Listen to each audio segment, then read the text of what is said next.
Have you ever noticed how quiet the world gets at 3 a.m. in the morning? The streetlights flicker, the house settles, and for a few hours, the noise stops. But while you rest, the machinery of perception keeps turning. Tonight, I want to tell you a story about illusions. Not the magic tricks you see on a stage, but the kind that shapes wars, lines on maps, and the things that you think you know. Close your eyes, let the day fade away, and let's look at the strings trailing down from the dark. Most people think propaganda is loud. A man standing at a podium, a flag behind him, a crowd cheering, a voice demanding to be heard. But the most effective persuasion is often quiet. It slips into the room unnoticed. It arrives disguised as concern, as certainty, as common sense. And by the time you recognize it, it already feels like your own idea. This is what makes it so powerful. Not that it forces you to believe, but that it convinces you the belief was yours all along. In the autumn of 1990, a 15-year-old girl stood before a microphone in Washington, D.C. Her hands shook, her voice was thin, fragile, and broken. She told the world that she had seen soldiers enter a hospital. She said she saw them take premature babies out of their incubators and leave them on the freezing concrete to die. The world listened. The public wept. The outrage was immediate, heavy and binding. A few weeks later, the missiles started falling. Television anchors repeated the story. Newspapers carried it across their front pages. Politicians quoted it in speeches. Ordinary people repeated it to friends, to family, to strangers. The story traveled faster than questions ever could. And every time it was repeated, it became a little more real, a little more unquestionable, a little more dangerous. Because horror has a strange effect on the human mind, when something feels evil enough, we stop asking whether it happened. We start asking what must be done about it. But the headlines don't stay in the dark forever. When the dust cleared, investigators went looking for the hospital. They went looking for the graves. They found nothing. The girl wasn't a volunteer. She was the daughter of a billionaire ambassador. The story wasn't a memory, it was a script. Written in a plush high-rise office by a public relations firm named Hill and Knowlington. They didn't indeed need the lie to last forever. They just needed it to last until the morning paper was printed.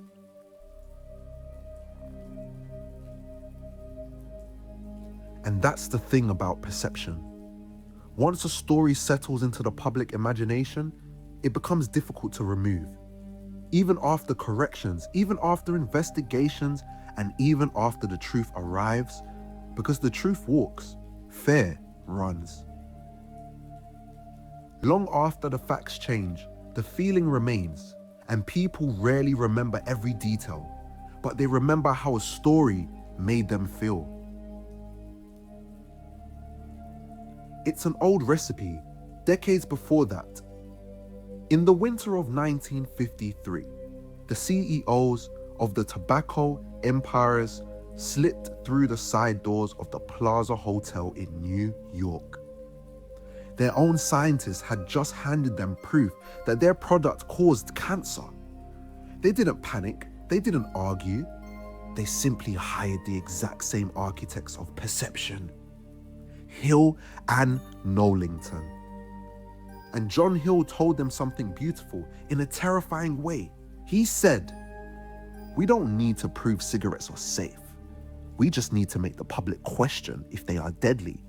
Doubt is our product." Think about that word as you drift off tonight. Doubt. It's the perfect camouflage. It doesn't ask you to believe a lie. It just asks you to stop trusting the truth. The executives understood something most people don't. Confusion can be more valuable than persuasion. If people are certain, they act. If people are uncertain, they wait. They postpone, they hesitate. They tell themselves they'll look into it later. Tomorrow, next week, next month, next year. And while they wait, nothing changes. The money continues to flow. The machine keeps moving. The clock keeps ticking. Picture that room for the moment.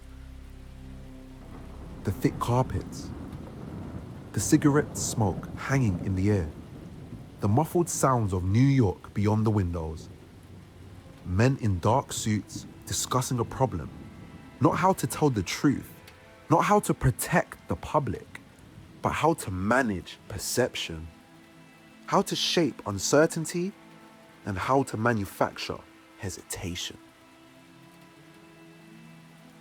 And in the years that followed, that strategy worked remarkably well. Not because the evidence disappeared, but because the evidence became surrounded by noise. Truth has an enemy, not always lies, sometimes distraction, sometimes confusion, sometimes an endless flood of competing stories. So many voices, so many claims, so many experts, that eventually people stop trying to find the truth at all. They simply choose the version that feels most comfortable to them. And that may be the oldest trick of all.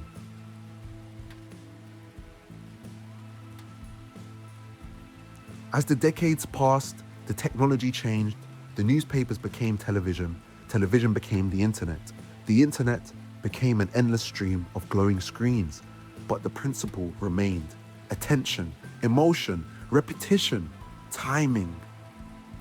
Different tools, same blueprint, different actors, same stage. Somewhere tonight, a headline is being written somewhere. A public relations team is discussing language somewhere. An algorithm is deciding what millions of people will see when they wake up tomorrow morning. Most of those decisions are harmless. Some are not.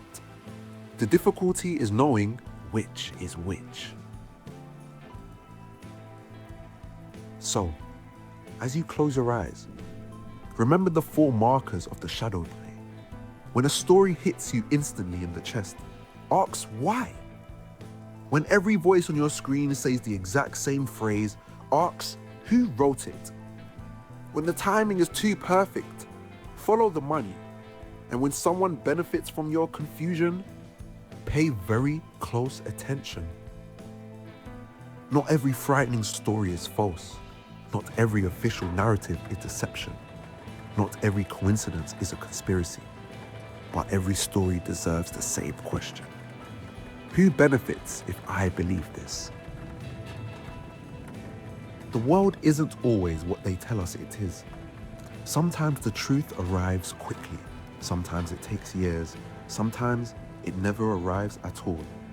But beneath headlines, beneath outrage, buried beneath newer stories that push the old ones into darkness, and somewhere beneath all that noise, reality waits patiently. Unchanged, indifferent, silent.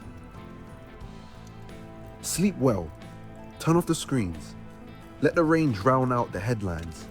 Let the silence settle back into the room.